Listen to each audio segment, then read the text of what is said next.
வணக்கம். நான் பிரியா பிரசன்னா. நான் இப்போ எங்கே வந்திருக்கேன்னா, காஞ்சிபுரத்தில் இருக்க காஞ்சி காமாட்சி அம்மன் கோயிலுக்கு வந்திருக்கோம். அவ்வளோ சந்தோஷமாக இருந்தது அம்பாவை பார்க்கும்போது.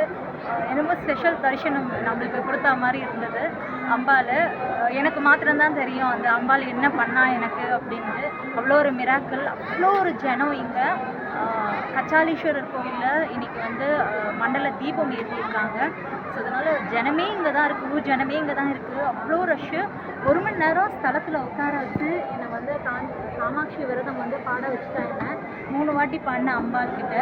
அதுக்கப்புறமா லைனில் நின்று நான் அம்பாளை கிட்ட போகும்போது அம்பாள் ஸ்பெஷலாக என்னக்கிட்ட நீ என்னை வந்து பாரு கிட்ட அப்படின்னு சொல்லி என்னை வந்து தனியாக விட்டு என்னை வர வச்சா. அவ்வளோ சந்தோஷமாக இருந்தது. கதியாக உந்தனை கொண்டாடி நினது முன்குறைகளை கொடுமையாய் என் மீது வறுமையாய் வைத்து நீ குழப்பமாயிருந்ததேனோ சதிகாரி என்று நான் அறியாமல் உந்தனை சதமாக நம்பினேனே.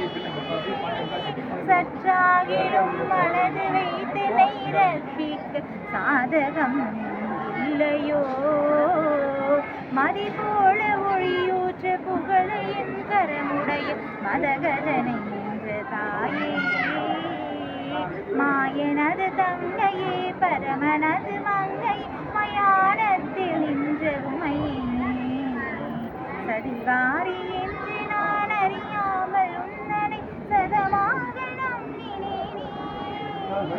சற்றாகிலும் மனது வைத்தனை ரட்சிக்க சாதகம் இல்லையோ. காஞ்சி காமகோட்டிக்கு அவ்வளோ சந்தோஷம். எல்லோரும் இன்புற்ற வாழவும், எல்லோரும் இந்த யூனிவர்ஸே அவ்வளோ நல்லா சந்தோஷமாக இருக்கணும். நன்றி, வணக்கம்.